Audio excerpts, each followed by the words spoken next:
Caleb's Story, Chapter 7, Part 2 of Chapter 7. There were not many people in town, only a few wagons and some cars. The streets looked lonely, and as we drove to Sam's office, I could see pictures of flags hung in windows. These families had sons who had gone to war in Europe. On other doors were black wreaths that meant someone had died there, of influenza or in the fighting. "Caleb!" Anna ran down the steps of Sam's house, smiling at us. I climbed down from the wagon. "I didn't know you were coming," she said. Papa and Sarah hugged Anna. Anna picked Cassie up. "You're so big, Cassie, so tall." Slowly, Grandfather climbed down from the wagon. "Jacob?" said Sarah. This is John Whitting, Anna," Papa said. "I'll take your list to the store, Sarah." Sarah turned and watched Papa walk across the street to the store. "John Whitting?" Anna asked, curious. Grandfather put out his hand. "I'm your grandfather," he said bluntly. "You look like your papa. I've come to see the doctor." Grandfather began to walk across the yard to the office. Anna looked at Sarah. He's your papa's father," said Sarah. "You can call him Grandfather," said Cassie. "But Sarah, where has he been?" asked Anna. Sarah shook her head. "He's been lost," said Cassie.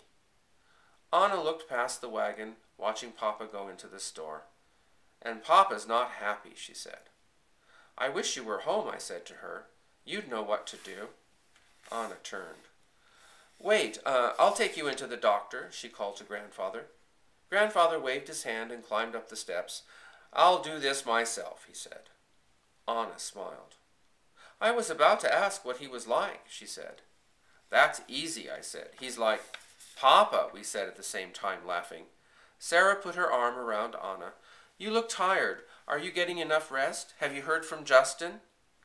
"I'm fine. I got a letter this past week. He's homesick." Sarah sighed. "First the war, then the influenza," she said, "and early winter." "And then Grandfather," I said, making her smile.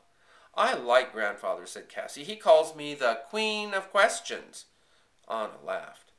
"Cassie will tell you all about him. She asks him questions from morning until night," said Sarah.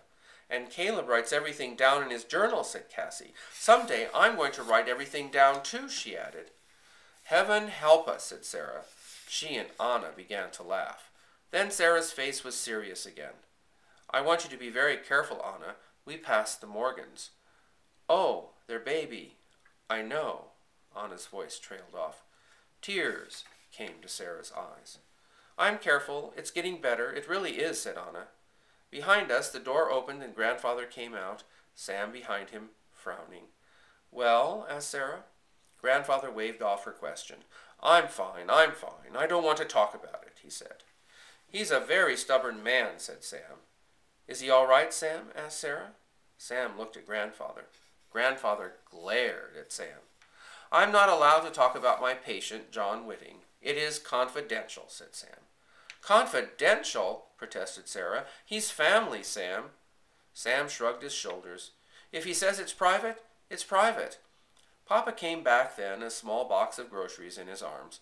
"Let's go," said Grandfather. "Time to go." Grandfather climbed up in the wagon. Papa looked at Sarah. "It's private," said Sarah crossly. Sarah hugged Anna and got up in the wagon. Papa kissed Anna.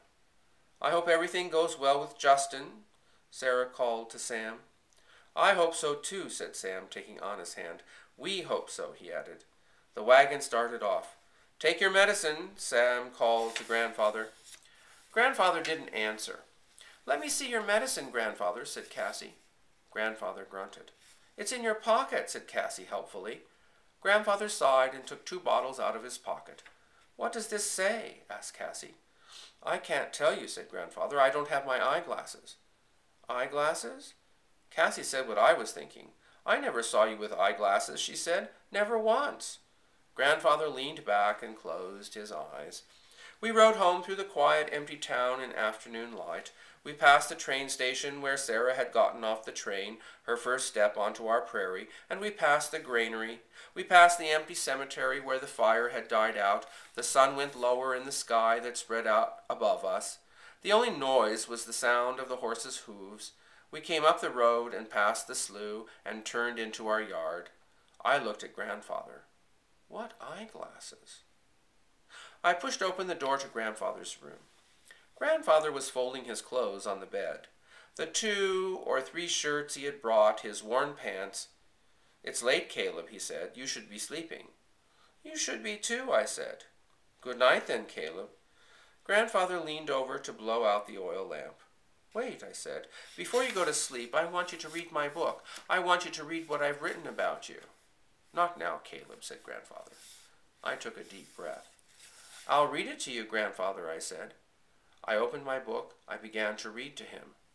I love that Grandfather has come to our farm, his farm. I love having a grandfather who will teach me about a time I never knew. Someone who can tell me that he had a sweet dog, Rags, and that once he fell out of a tree in the West Meadow. Someone who will teach me about Papa. I know a secret about Grandfather. I looked up at Grandfather. He stared at me. I know that Grandfather doesn't wear eyeglasses. I know why he doesn't read my journal, Anna's journal. I know why he never wrote a letter to Papa when he went away. I stopped. I felt tears at the corners of my eyes. "You don't know how to read, Grandfather, do you?" I said very softly, almost whispering.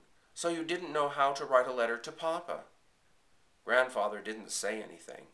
I moved closer to the bed and showed him my book. "You can learn," I said. "You can." "That's enough, Caleb," he said. Grandfather moved to the window. He stared out into the dark. "I'm too old," he said more softly. I went over and took Grandfather's hand. "Grandfather," I said, looking up at him, "I am going to teach you."